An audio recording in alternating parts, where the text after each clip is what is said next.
O caso de Botsuana nos revela o poder do livre mercado, quando o assunto é tirar um país da miséria e transformá-lo num oásis de crescimento econômico, no meio de um deserto de socialismo. Este é o Visão Libertária, sua fonte de informações descentralizadas e distribuídas. A história do imperialismo, fenômeno marcado pelo domínio europeu sobre partes da África e da Ásia nos séculos XIX e XX, é repleta de, no mínimo, divergências ideológicas. É sempre difícil e muitas vezes injusto julgar um período histórico sem levar em consideração o contexto social, cultural e geopolítico daquela época. No caso em questão, contudo, parece haver uma unanimidade. Praticamente todo mundo considera o imperialismo europeu como sendo o grande responsável pela atual pobreza na África. Esse continente com uma história milenar e uma rica cultura é grande demais para ser tratado como algo monolítico, e também é um grave erro simplificar a história de mais de 1 bilhão de pessoas dessa forma. A verdade é que sempre ouviremos este discurso ecoando nas escolas brasileiras. Os europeus ficaram ricos às custas da miséria da África. Contudo, o fato é que existem duas pedras no sapato daqueles que defendem esse reducionismo histórico e que merecem um pouco da nossa atenção. Uma delas se chama Etiópia e a outra Botsuana, que é o tema deste vídeo.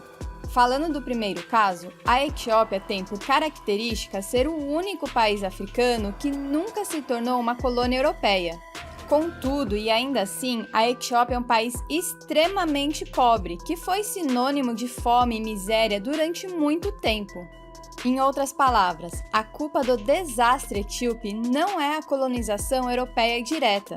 Nós já falamos desse caso de forma específica aqui no canal, no vídeo, porque a Etiópia é um país pobre.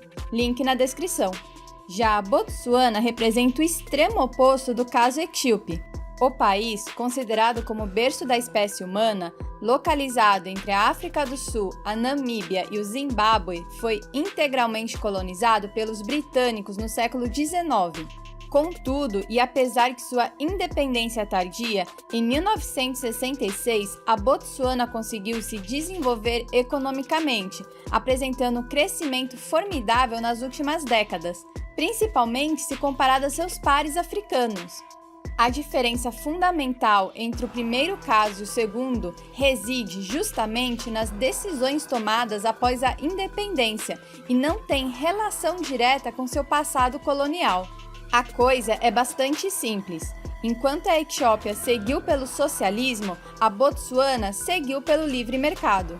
Nós falamos em mais detalhes sobre a promissora economia desse país no vídeo A Economia de Botsuana, link na descrição. Mas, em resumo, podemos dizer que a Botsuana era um país muito pobre quando de sua independência.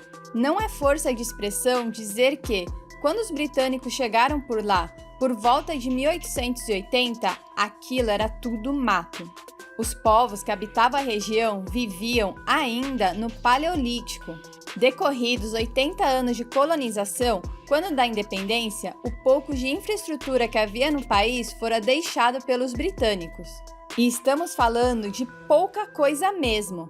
Botsuana era descrita como um vasto deserto sem estradas. Havia apenas 12 quilômetros de estradas pavimentadas em todo o seu território. Na década de 1980, quase 60% da população botsuana vivia abaixo da linha da pobreza, dependendo, na maior parte dos casos, da agricultura e da pecuária de subsistência. Contudo, em 2015, o número de pessoas nessa situação havia sido reduzido para 15%.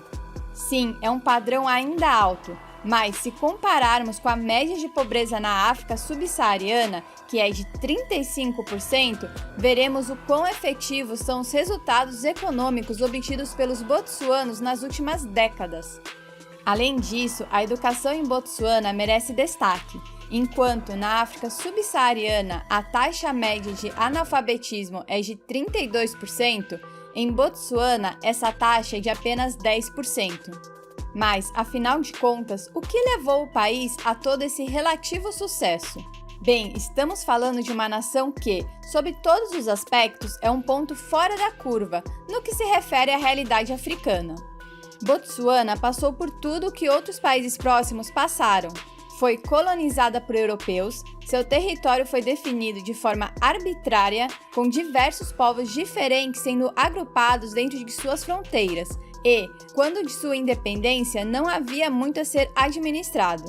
Países próximos terminaram por se envolver em longas guerras civis, ou mesmo em genocídios, como Ruanda. Mas os botsuanos preferiram seguir por outro caminho. A própria ONU precisou reconhecer Botsuana como uma das verdadeiras histórias de sucesso do desenvolvimento econômico e humano na África. E isso é uma grande verdade. Hoje, o país é a mais antiga democracia multipartidária da região e está no top 5 dos países mais desenvolvidos da África subsaariana. E isso tem uma população de apenas 2,5 milhões de habitantes. E isso se deve, sem dúvida, às boas escolhas feitas no passado pelo povo botsuano, que vai ao contrário das ditaduras socialistas, como vemos em Cuba e Venezuela. Por incrível que pareça, nunca houve um golpe de Estado em Botsuana. Desde que o país se tornou independente, em 1966, sempre foram realizadas eleições democráticas, que nunca resultaram em confusão. De fato, todos os presidentes eleitos pertencem ao Partido Democrático do Botsuana. Porém, embora isso possa ser questionável, a verdade é que essa situação é muito melhor do que a dos países vizinhos, constantemente mergulhados em guerras civis. E, de fato, Botsuana possui uma estabilidade política invejável. O país é considerado a 32ª melhor democracia do mundo, à frente de países como Itália, Bélgica e, é claro, o Brasil, número 51 nessa lista. É importante notar que Botsuana tem um sistema político raro por aquelas bandas, um parlamentarismo que desfruta ainda de um poder judiciário independente. Toda essa estabilidade fez com que o país pudesse se aproveitar daquilo que é capaz de tirar qualquer nação da miséria: investimento estrangeiro. Muita grana vinda de fora migrou para o país a partir dos anos 1980, principalmente para o setor da mineração, o carro-chefe do país. Porém, ao contrário de outras nações africanas, como a Nigéria, os botsuanos escolheram não depender apenas desses recursos naturais. Conforme as divisas entravam, importantes investimentos em educação e infraestrutura foram feitos. De fato, a economia do país cresceu, em média, 7% no período compreendido entre 1985 e 1999. E, acredite ou não, Botsuana conseguiu obter superávites fiscais, algo que não é comum apenas na África. Afinal, aqui no Brasil, encerramos 2023 com um déficit superior a 200 bilhões de reais. Durante os anos 1990, o superávit fiscal de Botsuana ficou na casa dos 5% do PIB, quase um paraíso se comparado a outros países da região, que possuíam um déficit médio de 6,5% do PIB. Ou seja, embora o governo do país tenha sim investimento nas chamadas políticas públicas, o fato é que ele conseguiu manter os gastos sob controle. Essa soma de estabilidade política com o tamanho controlado do Estado fez com que a economia pudesse se desenvolver de uma forma considerável. É claro que não estamos falando aqui de um país com um padrão de vida nórdico. Porém, se levarmos em conta que, em 1966, não havia sequer estradas asfaltadas no país, então podemos concluir que sim, Botsuana vivenciou um verdadeiro milagre econômico. Portanto, o caso da antiga colônia britânica desmente uma mentira e confirma uma verdade. Em primeiro lugar, o exemplo de Botsuana contradiz aquele papo de que a pobreza africana se deve exclusivamente ao imperialismo europeu. Se os países africanos não dispunham de muita coisa, quando de sua independência, a verdade é que, nas décadas seguintes, a maioria deles não se empenhou em construir nada. Infelizmente, seus governos apenas destruíram tudo, por meio de guerras civis e políticas equivocadas. Em segundo lugar, Botsuana confirma uma verdade sobre a qual já tratamos diversas vezes aqui neste canal. A liberdade econômica é o melhor instrumento para se obter o desenvolvimento de um povo e de uma nação. Quanto mais livre for uma economia, quanto mais isenta ela for de intervenções estatais, maior sua chance de prosperar. O livre mercado, de fato, é capaz de enriquecer qualquer pedaço de terra no mundo. E isso vale para cidades incrustadas em rochas, como Cingapura, ou localizadas na região mais pobre do mundo, como no caso de Botsuana.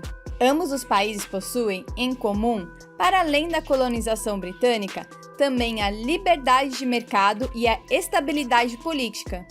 Sim, o imperialismo foi algo ruim, e muitos crimes foram cometidos pelos europeus nesse período. Todos nós sabemos disso muito bem. Contudo, colocar a culpa dos problemas que afligem os africanos, na atualidade, na conta das décadas de domínio europeu, é o mesmo que colocar a culpa da pobreza que ainda existe no Brasil nos portugueses. É verdade que ainda falta muito para Botsuana superar todos os seus desafios. Atualmente, o país é duramente castigado pela AIDS, que atinge 1/3 de sua população. O desemprego também é um problema que ameaça a parte do povo botsuano. Porém, a verdade é que, dadas as condições geográficas e históricas, Botsuana tinha tudo para seguir o exemplo fracassado de seus vizinhos. Contudo, aquele povo pobre e sofrido decidiu, nos anos 1960, seguir por outro caminho. Embora ainda haja muito que se possa fazer por lá, a verdade é que décadas de boas decisões demonstram que, de fato, nem mesmo um passado como colônia europeia pode impedir um país de prosperar. Portanto, são as decisões tomadas por governos e, principalmente, pela população que definem o destino econômico e social de uma nação. Se quiser continuar nesse assunto e descobrir como uma pequena ilha, antes pobre e pouco habitada, cresceu rapidamente em questão de décadas para se tornar uma das regiões mais ricas do mundo, recomendamos o vídeo A Economia de Hong Kong, o rápido enriquecimento. O link está na descrição. Obrigado por sua audiência. Este artigo foi escrito por Quintessência, revisado por historiador libertário e narrado por mim, Catarina. Escreva artigos você também, acesse visãolibertaria.com. Se você gostou do vídeo, compartilhe em suas redes sociais. Caso deseje ser avisado de outros vídeos, inscreva-se no canal e depois clique no botão da campainha. Até a próxima!